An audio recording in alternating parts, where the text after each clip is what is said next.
welcome to Misrepresented, where the truth gets a mic and the system gets put on trial. Yeah, we switch around over here. You dig what I'm saying?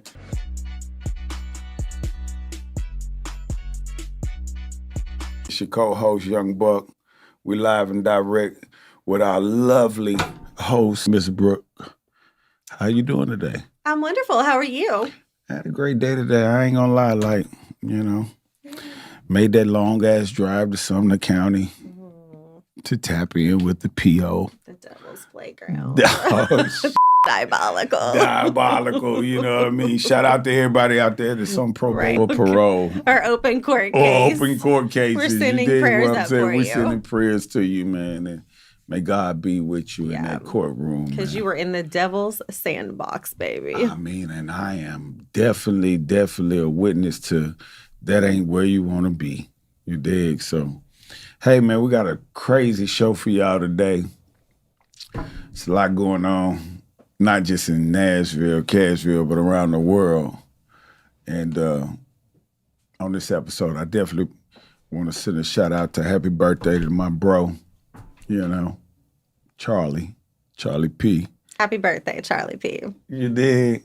And speaking of Charlies, yes. When I came in, Brooke was like, yo, we need to talk about something. I said, what? She said, about Charlie. I'm like, who? What Charlie is you talking about? What's going on? What did Charlie do? Charlie Kirk. I said, who is that? So what did he do? I was trying to explain to you that that's going to be the topic of our show today, is the of Charlie Kirk and how we're going to unpack the truth, the agenda, and the aftermath. I need to know what's going on. I keep seeing it come down the headlines. I'm seeing this. Honestly, don't me, America, but I don't know who really Charlie Kirk is, and you can educate me on that. But I say, of course, I send condolences out, but just make sure I'm sending the right condolences out, because I can take them back now, Brooke. So you got to tell me who Charlie Kirk is. You did. I can already tell this is going to be a diabolical show. It's going to get diabolical. The topic is the of Charlie Kirk, and my co-host knows nothing about who this individual is. Exactly. So that's what I'm saying. This is just a part of, So let me just kind of give you a little background story of who Mr. Kirk was. Okay. So basically, he is, some would call him a diehard conservative, and some would say he's a moderate conservative. Okay. Oh, this is what we're doing. This is what we're doing. This is what we're doing. This is what we're doing now. And you know, I am not a conservative. I'm not a liberal. I'm an independent. Okay. And I see both sides of the spectrum. I am just like, what's the greater good for humanity? And that's what I'm going to get behind. I got you. Okay. So back to Mr. Kirk. He is basically a political activist, okay, that leans more towards the right, okay? And some would say more red than blue. A lot more red than blue. Yes. Okay. Yeah, he bleeds red. Let me just say I'm this. Just putting everything right here. Yes. He definitely is a conservative. Make no mistake about it. Someone calls him Trump's right-hand man, okay? So what he has done as really advocated for Donald Trump and his campaign, and he has gone to universities across the nation and, spoken on political beliefs that he has, and he's talked a lot, right? He has his own opinions and his own beliefs and his own faith, right? Thanks. And he has believed to be educating, his population of individuals that he goes to speak on this, on these beliefs. Okay. So most of these people are youth, because they are, from 18 to 21, 22. Okay. And that's a huge part of who his following is. He's young. How old is he? I believe he was 32. Okay, I do believe that. Yeah, so he was really young as well. And the majority of people that followed him were very young. So, 20s, 30s. Okay. And he is one of those people that did not hold back what his beliefs were, right? Okay. So whether people validate those, say they're right, wrong, or indifferent, that was his belief system, and that is what he spoke on absolutely unapologetically. Understandable, okay. Though. Like, everybody gets that right to feel and believe what they want to believe and all of that good stuff. So yeah. So let me just kind of tell you like a little bit about what happened to Mr. Kirk. He was speaking to a group of university students at Utah, okay? In Utah, yeah, I believe it was like Utah University. And during his talk, there was a that him. So very horrible situation. And I think like my heart goes out to those kids, you know, that were there listening to him, because like how traumatic is that? And now with like school just like running rampant and all of these threats for school shootings. So this was done, his was done live. During the day. Yeah. I didn't see the actual I don't know if, you know what I'm saying? Like, I'm not suggesting you to go check out somebody, you know what I'm saying, get but right. No, definitely not. My son sent this to me. He's like a little politician himself, and he is like really into like current events and everything that goes on. So he sent me this off the rip as soon as that happened. And then he texted me like almost immediately after and was like, that video is very graphic, Mom. And then he texted me again and was like, they took the video down. So I think some videos are still out there, some are not. We'll see. However, as I was saying, I'm sure that was very traumatic to those kids on campus, because right now we're in a climate that like school are happening all the time. Definitely. I don't know if I even talked to you about this, but like, you know, both of my children go to the University of Tennessee at Chattanooga, and they had a school threat, and so they locked the campus down, and it was really this was recently. Yeah, this was only a few weeks ago, and I was really scared because they like locked the school down. My daughter was in the sorority house, my son was in his dorm, and it was really scary because they were like, Mom, we heard that people have been like in the library on campus. And so I was like, oh my gosh, you know, my heart is like racing, and I'm like, should I go there? Should I not? And then like, so they're like covering this live, you know, so I'm watching, getting my information. Yeah. Like I'm watching all of this like unfold when my children are in school, meaning I'm watching that they're under like a lockdown while that there's a potential school. That's crazy. And then later on, they said it was a hoax, which was and they unlocked everybody. You know, they let everybody go. Well, it's crazy because America has seen so many, you know, different situations in regards to school. Right. Yeah. And then to see these things continue to play out from a level of how you speaking about, even with your own kids, you know, outside of just Charlie, you know, to see it continue to play out, I think we all need to bow our heads in prayer. We do need to take a moment of silence. We just need to take a moment of silence and just take a deep breath and realize that you know, life is for real. Right. Absolutely. And we don't know when it may be, you know, over. And it's scary, like as a parent, to like drop your kids off in college and not know if you're going to be able to pick them back up, because there could be a school. You know what I mean? Like, that's really scary.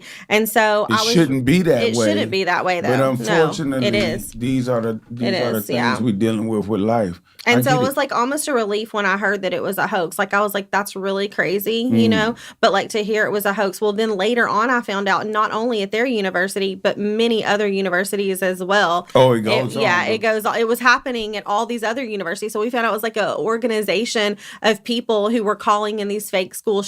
That's crazy. It is. And then like a week later, it happened at another school, but there really was a school. So you see, that's the thing, is like, you don't know, is there really one, or is it a hoax? Exactly. I mean, it's a mess. But either way, but you got to treat every one of them like they for real. Absolutely. And with that going on, the law enforcement. Right. And I just feel like law enforcement should have a lot more security measures, you know what I mean, for these things to transpire. Like, how are these people able to move around and get on roofs and people and go to the campuses and discharge fire? Like, how can they even do that? Why are there not metal detectors everywhere? Let me say this to you. From my opinion, you can do all the security measures that you want and implement all of these different laws, and, you know, in regards to what you're speaking about, yeah, that gives you a sense of protection mentally, but it doesn't always mean that it's gonna play out that way because, you know, and I'm totally 100% with you in regards to, yeah, they need different security measurements in regards of protection to the people in regards to these kids, especially being on a campus and involved with schools, and you have speakers come to these events, especially if they have a following that's that big. You know, let's understand that, you know, we are living in days that we don't know what may happen. Right. So, you know, if they have that mentality, then, you know, we only saying, you know, protect us, give us more protection. Right. You know, absolutely. in a sense. But I'm here telling you that don't 100%, you know, protect the situation. Right. Like, it's not like a for sure thing that you're going to say, okay, this is not going to happen 100%. Exactly. But because it happens in universities, high schools, middle schools, elementary schools, you would think that they would step up their security measures, and you would think that they would spend the money to do that. And that is like the number one, like the number one thing that they say is, oh, we just don't have the funds to be able to secure, you know, campuses or schools like they should be. Really? But you have billions of dollars for these stadiums. You know what I mean? What's more important? Kids stadiums, kids stadiums. You know what I mean? And honestly, you know, if we're going to speak about something like that in regards to, say, like Nashville, we're growing at such a rapid place and growing in so many different areas. And it's beautiful. You know, I'm a big supporter of our mayor. Yeah. I appreciate what, you know, the mayor, the governor, all of those guys is allowing things to happen. So for us of the city, we are watching these things, but we always have to keep in mind, you know, the more people that we do get come to this city, you know, unfortunately, the more, you know, crime does play a part. And, and as much as a great city of Nashville that we have, we're still going to experience things like that. We just want to make sure we don't leave out our children along the way of growing. Absolutely. Okay, let's keep that in mind. Yeah, we're growing as a city, but we need to protect our children in these schools, in these environments, and around the world. I'm sure people look at their city the same. I'm just speaking on mine because we're growing rapidly. So there's more and more people in the city. Yeah. So I don't want our children to get lost in the middle of our growing cycle as a city. Right. Let's continue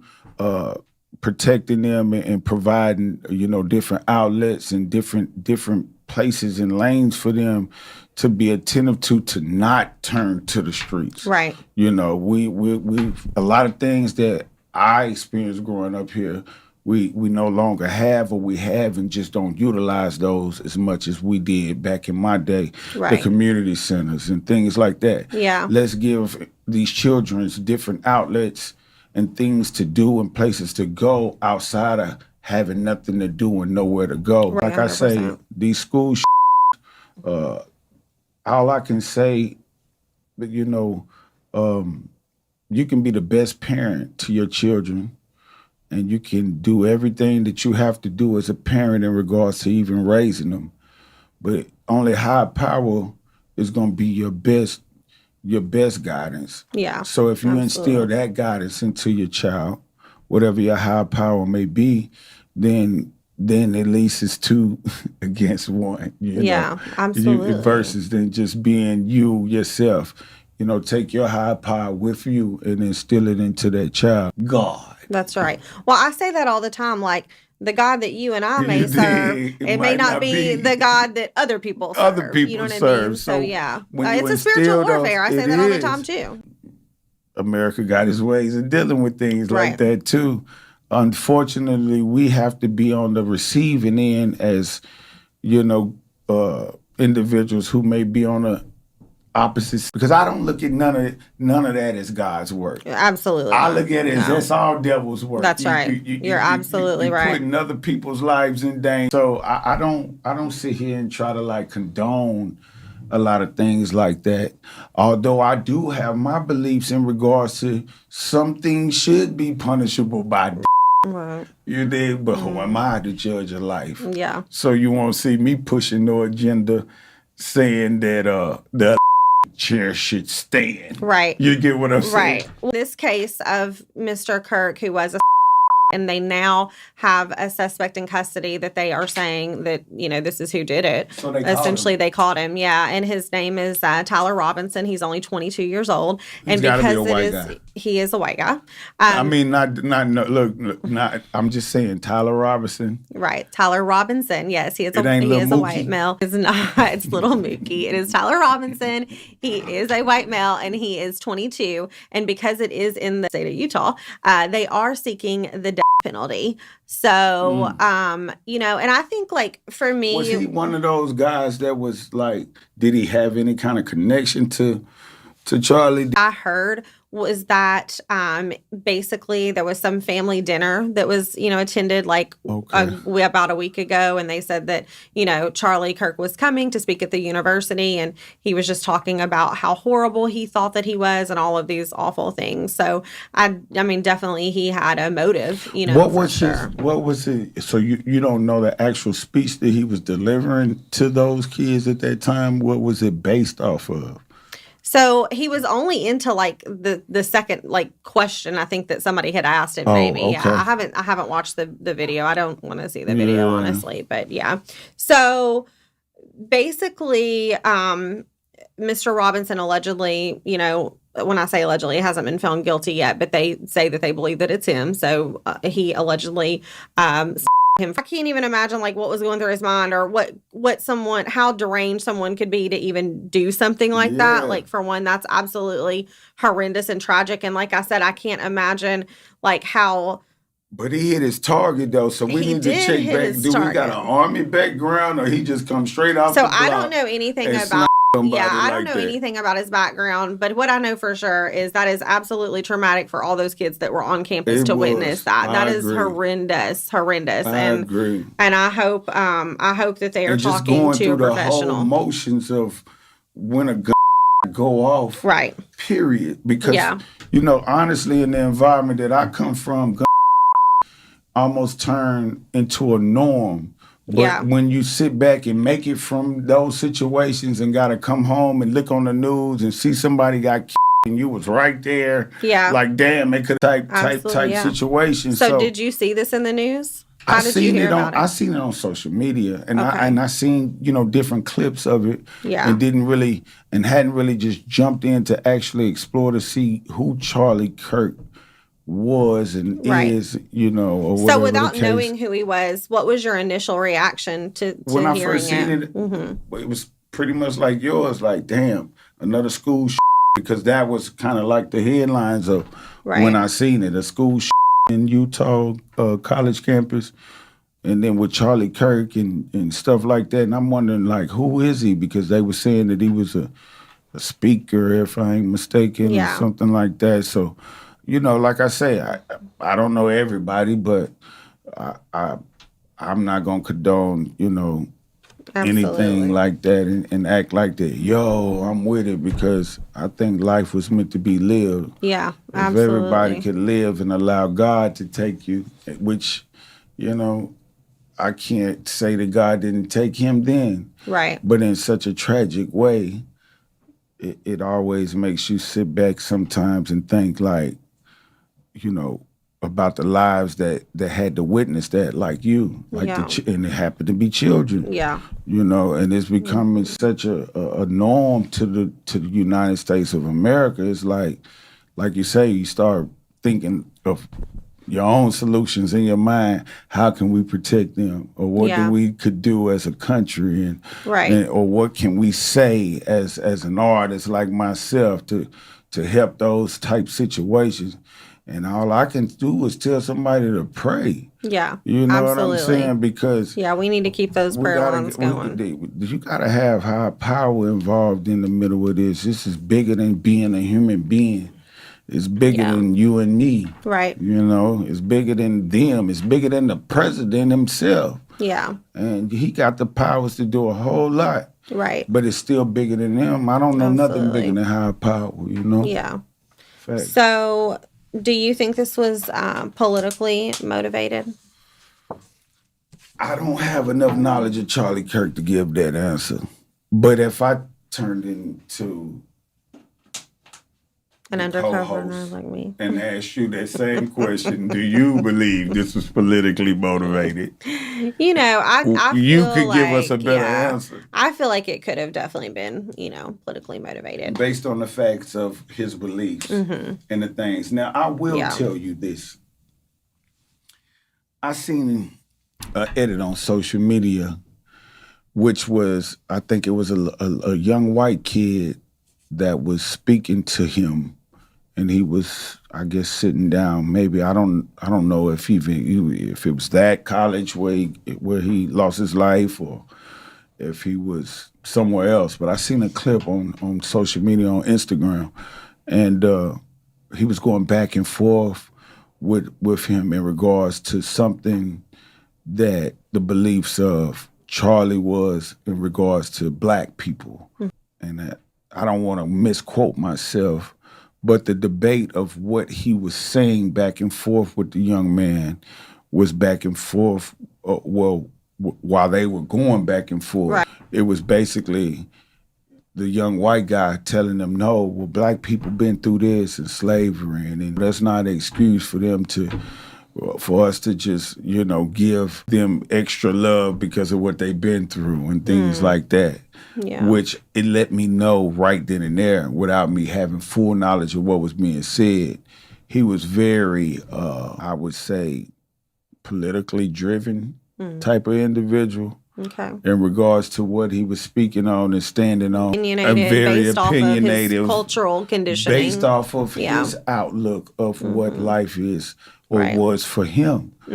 And a lot of people don't have that in them to understand. You have to allow people to express themselves, even if their expression is different from your belief. Right. It's okay to listen. Shut up and listen. Yeah, I don't believe in, but jumping the and trying to, interact and not allow that person to get off what their belief is and things like that, that's unfair. It's not the smartest thing to do. You dig what I'm saying? So, like I say, I just don't know enough about him to say if it was politically in regards to his.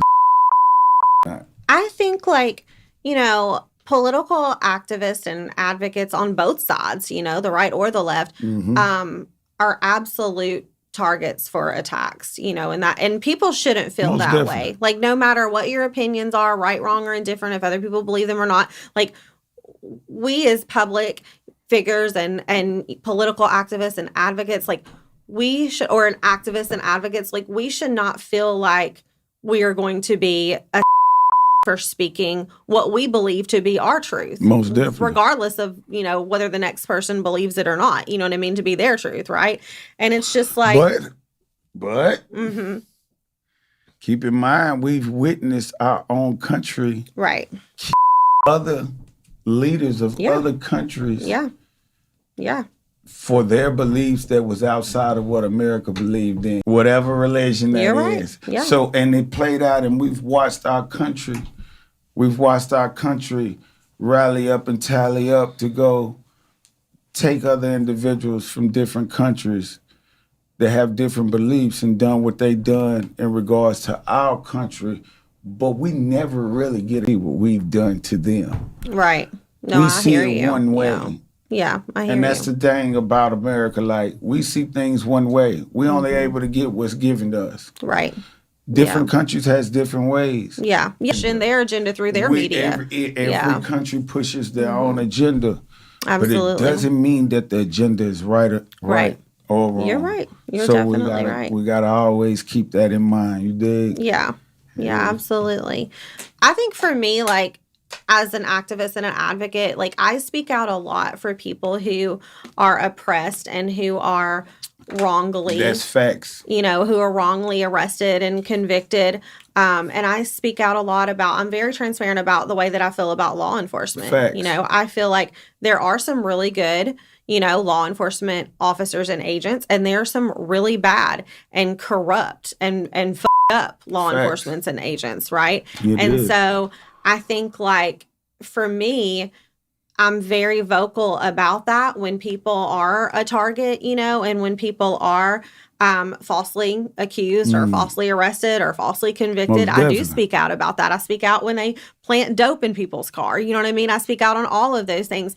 And there are some people who comment back and clap back, and they back the blue no matter what they do. They don't. It doesn't matter to them if they kill people unjustly, if they plant drugs in their car, if they arrest them, if they, for like false allegations, like all those things, like it does not matter. They're back the blue.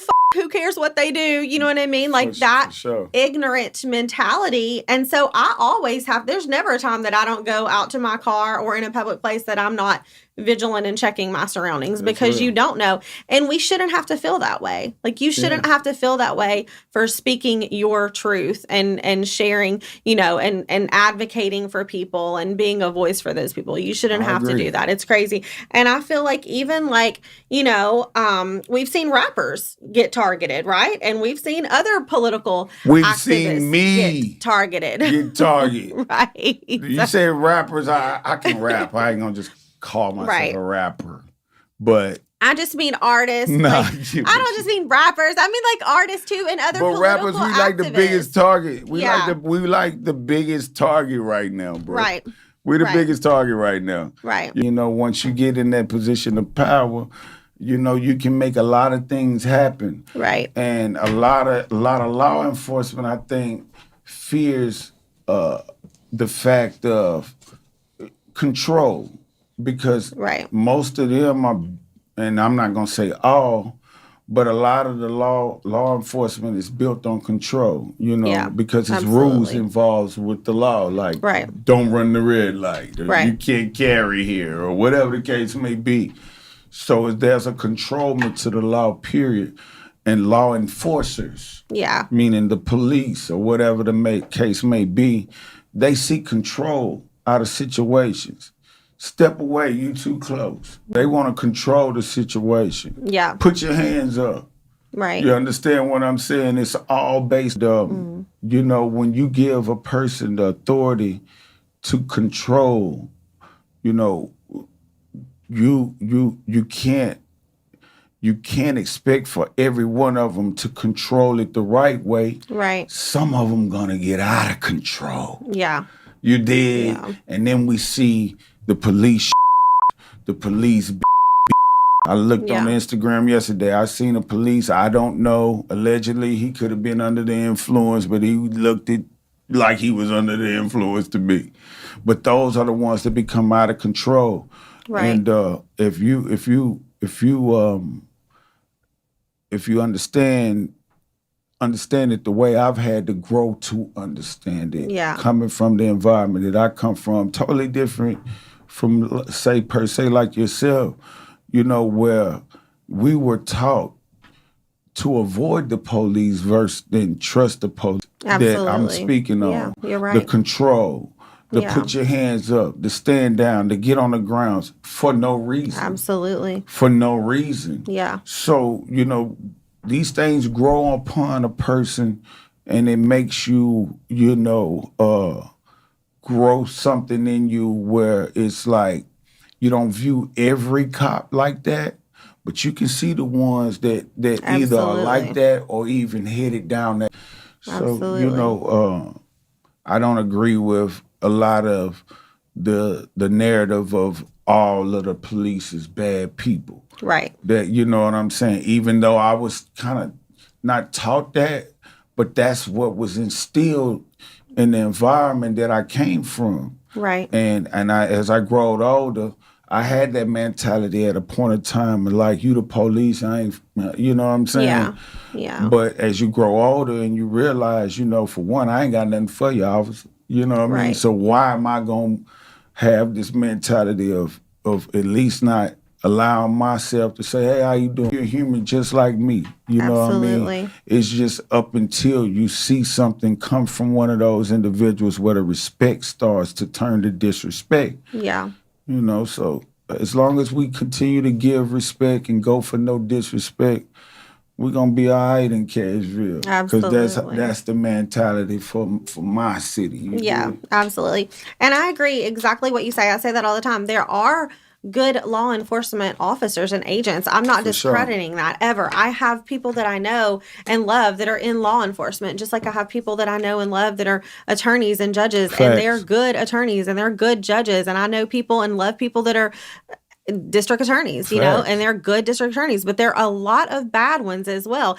And I, as you said, like me growing up in my cultural conditioning world, I didn't have the same thought process as you did about law enforcement. Like I thought, these are all good guys, you know, call 911 if I need anything. Like when I heard the Eazy-E song, F the Police, I was appalled. You know what I mean? Like, and we done totally different. We like turn that shit up. And you know what I'm saying? Turn that shit up. And we like, you better not call the police. Your mama gonna tell you, well, even some shit go down, you better not call the police. Right, that's right. But that's it's two different walks of life. That's what make us the dopest podcast, misrepresented in the streets. It's two different walks of life. That's right. That's right. But here's the thing. This is the catalyst of my awakening to corrupt ass law enforcement. Most definitely. 20 years in my bail industry, 20 years that I have witnessed. Had I not been in this industry and witnessed all of these things that my clients have experienced, I would never know how fucked up some of these law enforcement officers and agents are, period.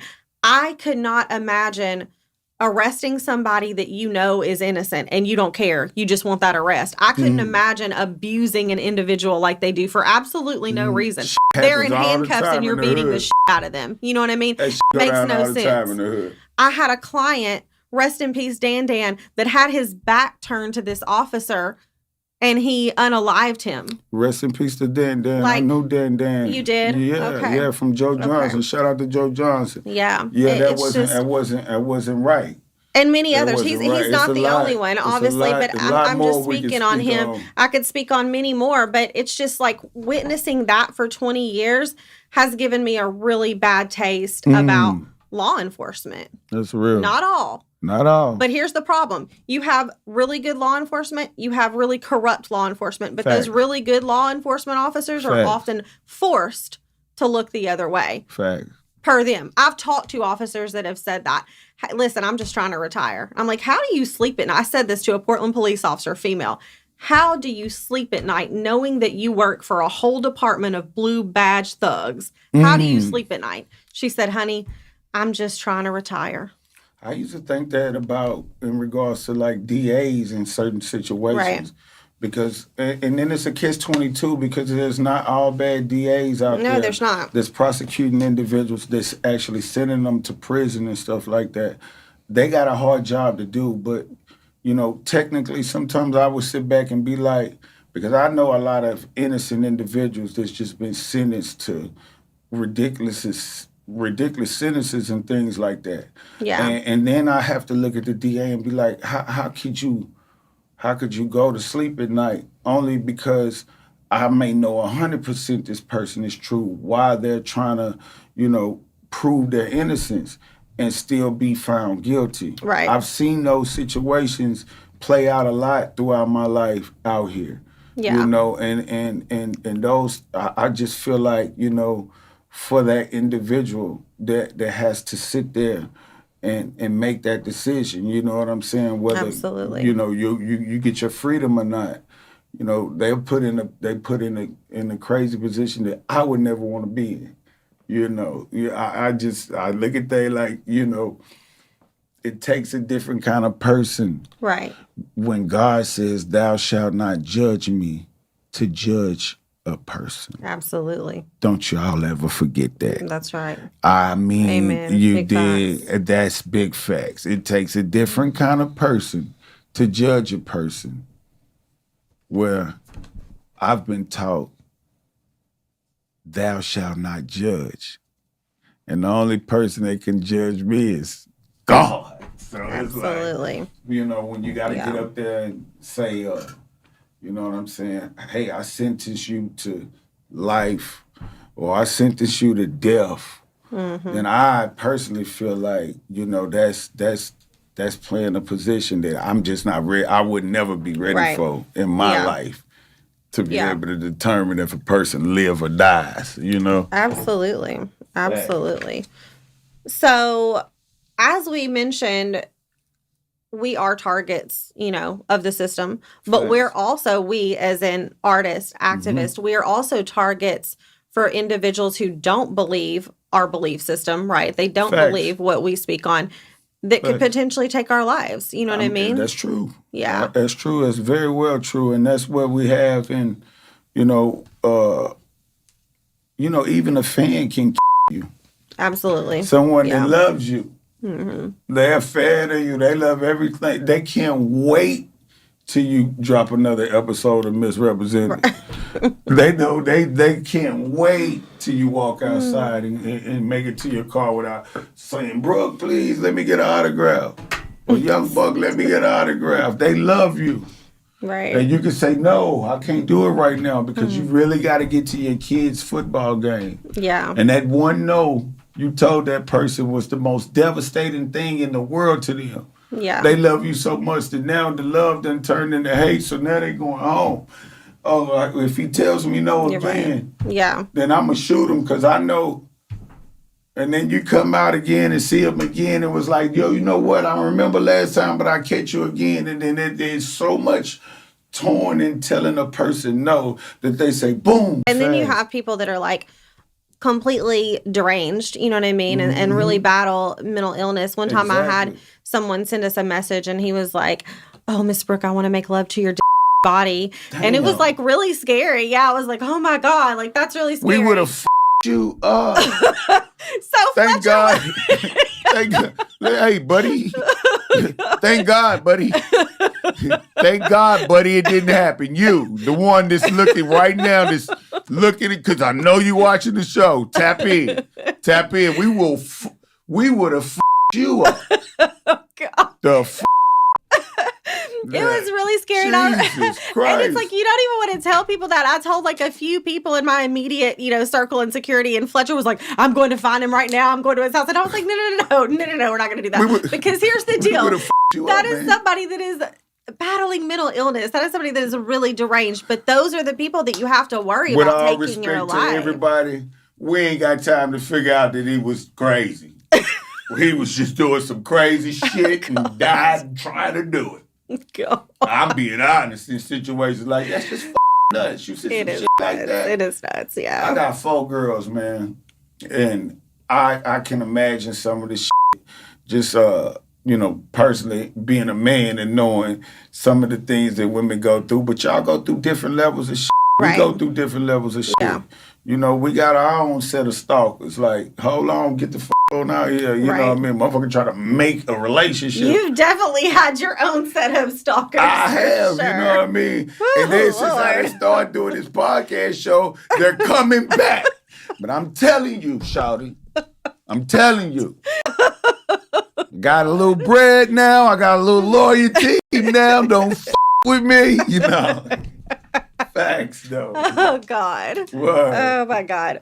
Okay, so let's talk about how we are living in a climate of cancel culture, censorship. We really have to, worry about the cost of freedom of speech. You know what I mean? Like, we can't just say how we feel about certain things or whatever, because everybody may not feel that way. You know what I mean? And so you might say something today that's really installed in your belief system, but you'll get canceled for that tomorrow. Exactly. You know what I mean? It's just the world we're living in. You got to be a chameleon. You got to be able to adapt to the climate. You know what I'm saying out here? If you allow this game to change you and make you become something that you aren't, then you have to look forward to dealing with the consequences of the Absolutely. But being natural in who you are, even if it don't go the way that you wanted it to go, you know at least you was yourself. You wasn't nobody else or a gimmick. And that's what they creating right now that I see so many gimmicks and shit in this shit. A lot of these dudes use these platforms and shit to be able to do what we're doing is different. It's odd. Absolutely. A lot of people use these platforms to bash other individuals and, do all kind of different things. And that's okay. But that's what got me off into even saying, okay, yeah, Brooke, let me co-host with you, because it's more of an educational side of things where we're giving you an outlook and we're giving you I don't give a fuck energy because that's exactly, if that's what it is, that's what we're going to give you. Ain't censorship over this way. You dig? And I think the people appreciate that about the show for sure. Yeah, I do too. I feel like in the world of all of the smoke and mirrors, like we're giving you the real deal. Raw, live and live in color, unfiltered. We're not censored. We're not holding back on what we feel are our belief systems.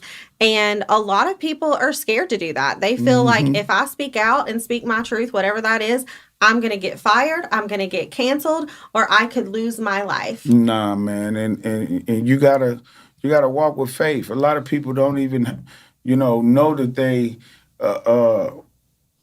problems sometimes are bottled up because they are the ones who has the fence built. And the lock to the key too. Absolutely. So, you just gotta be you. Yeah. You know? Yeah. What a motherfucker feel. Everybody ain't gonna love you anyway. You know what I'm saying? Say what's on your mind for real. Yeah. What you may say, and it may not be what they actually wanted to hear, but a lot of these need to hear the truth.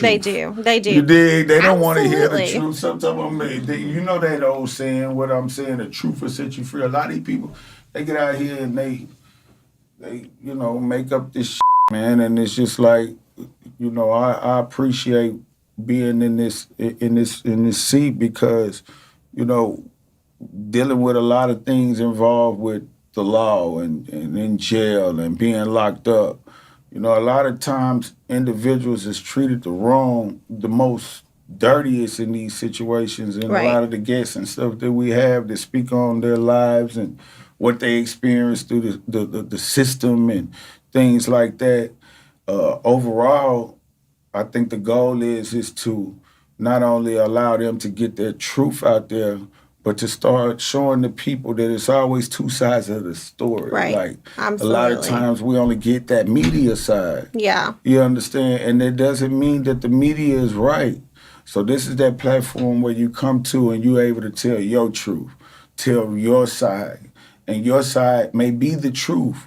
And then everybody who was over here on that media side or whatever the case may felt like, oh, this is what it is. Now they hear your side. Right, absolutely. And now you get a chance. And now those same people are saying, you know what? He's right.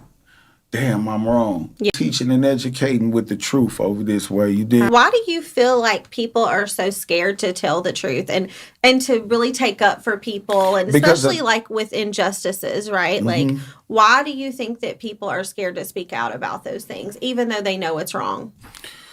A lot of times people still left to work in certain environments. If you left in a situation where, your boss could be the corruption.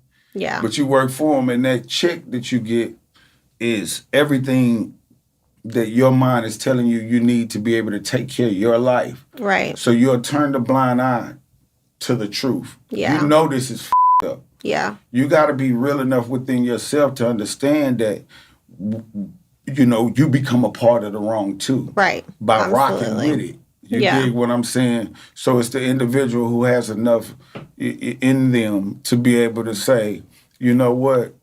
Even if this affects what I got going on, I'm gonna let them know, that's up. You took that money, or you planted that on him, or you did this or that in that situation like that. Yeah. Versus then saying, okay, I'm cool because, that individual you done it to. A lot of times we got a chance to see your face too. Absolutely. You was right there. Yeah. You could have helped me. Right. You didn't do nothing. Yeah. And then we start breaking down to skin color, especially black people. We love to say, oh man, he the black dude right there. You know what I mean? But a lot of times, we've been put in positions where, they become a part of turning the eye. Absolutely, yeah. And it's not even just a color of skin. That could be any color of skin or whatever the case, but I'm speaking for the culture of what I am and what I come from. You know what I'm saying? We tend to see everything that's around in the midst of us being done wrong. Yeah. You dig? And we remember that shit.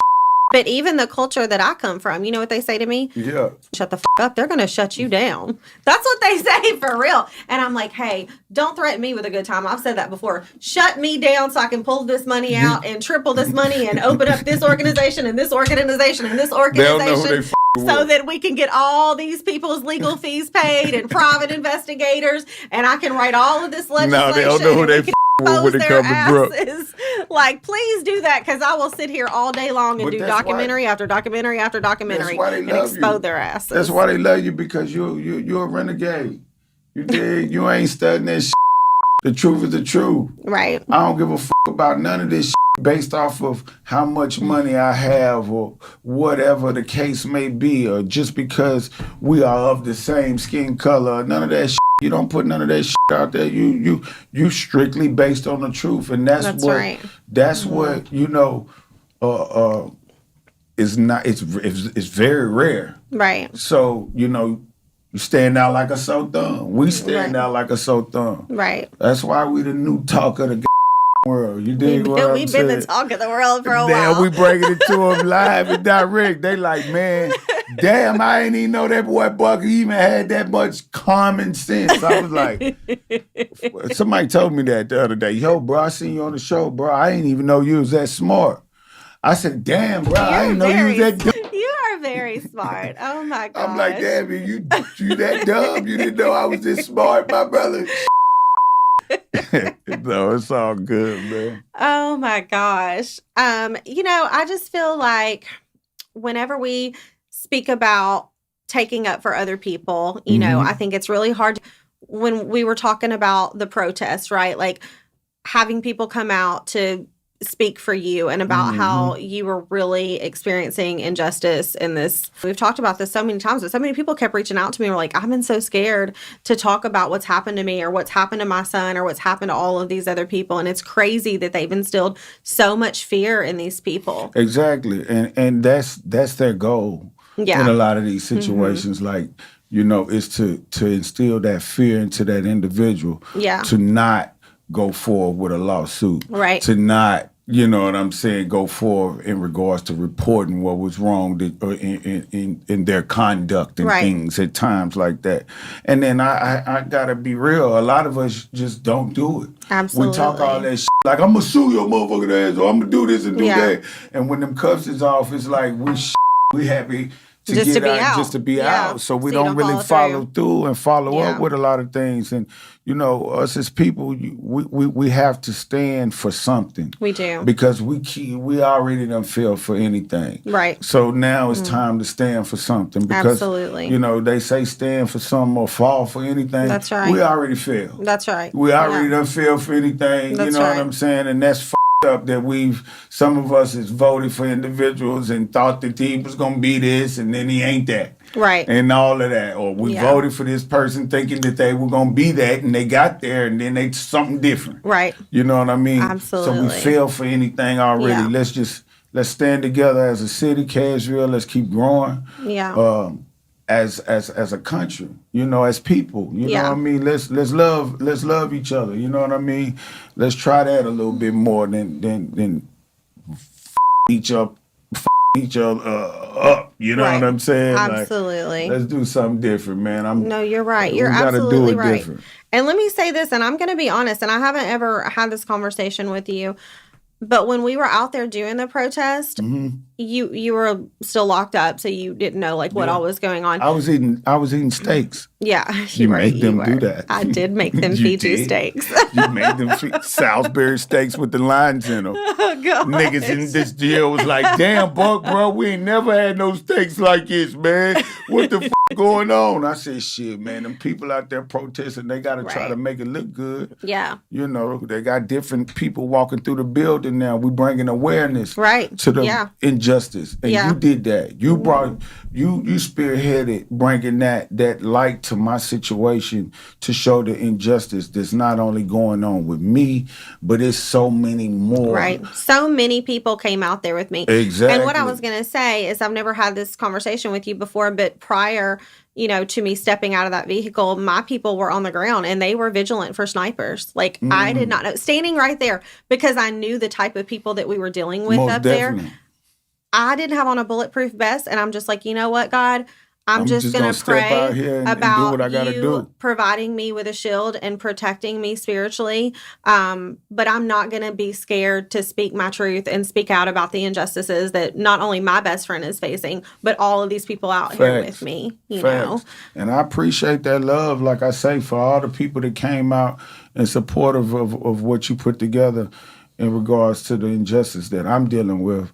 I mean, it's just, I'm one case. Right. But like I say, I understand the severity of my situation and the county that I'm dealing with and, you know, the racist things that's playing out and played out in my situation. All of these things is aware of, but I'm also aware of that it's individuals that I've been back there with that has 30 times worse than what I'm dealing with. Right. So, you know, being a voice and being somebody who's showing them, no, we're not going to accept this. You know what I'm saying? Me being somebody who can bring that eye to the situation. Yeah. To get these people to go in and observe what's going on in this jail. People to pay attention to the injustice of understanding, yes, I've been on bond for 5 years with an ankle monitor on, paying $350 a month. Victim in my case, and I didn't do nothing but got shit. Right. Yes, these people are doing everything that they can do in regards to trying to get a conviction. Why? I don't know, but I can make you aware they continue and have been doing for such a long time. Yeah. And if I can bring awareness to a situation like that I'm dealing with in my own case, then I know that I'm bringing awareness to a situation where so many people outside of me has been done and over and lined up to get over. Yeah. Maybe I can get the eyes that be and the people that can make a change by hearing and seeing me, get them to move forward and say, you know what, this is wrong. Let's stop this. Let's change these laws. Yeah. Or get these people to realize, hey, man, that person you voting for, he's with what's going on. You might want to, you know, look at somebody different. Absolutely. Those are the things that I'm here for, is to be able to be an advocate to righteousness and to the truth, and also expose some of these things that's going on, not only in the surrounding counties and in our own systems and things like that, but give people a platform where they can come, whether know all parts of the world, and speak on what's going on in their own communities as well. You know what I'm saying? Absolutely. Yeah. Well, as always, thank you so much for being here and having these conversations and co-hosting with me today. All the time. We be it up. We be making the streets pay attention. You dig? We definitely do. Dig? They're paying attention for sure. Yes, they are. You know what I mean? So make sure y'all like, share, and subscribe. And y'all make sure y'all continue following everything we got going on over here in Misrepresented. To close, I do want to just say, like, let's take a moment to honor the loss of Charlie Kirk, because whether people believe in his, you know, political activist work or not. Okay, right, wrong, indifferent. This was someone's husband. This was someone's father. This was someone's child. You know, and my heart really goes out to his wife and his children, because I've been the wife and had the children that had someone pass away that I was married to. And that is, if you have never been through that, that is an unbearable pain. And so I do want to honor his family, and it is absolutely a tragedy. So whether people's personal opinions of this individual, you know, whether they feel he was right, wrong, or indifferent, and let's just say let's have humility and say let's honor this person's loss for their family, because those are the people that have left behind that are grieving. Most definitely, I agree. Have you been misrepresented? Have you been misunderstood? This is the platform for you, and your story matters, and we would love to share it to the world. Yeah, come let us know.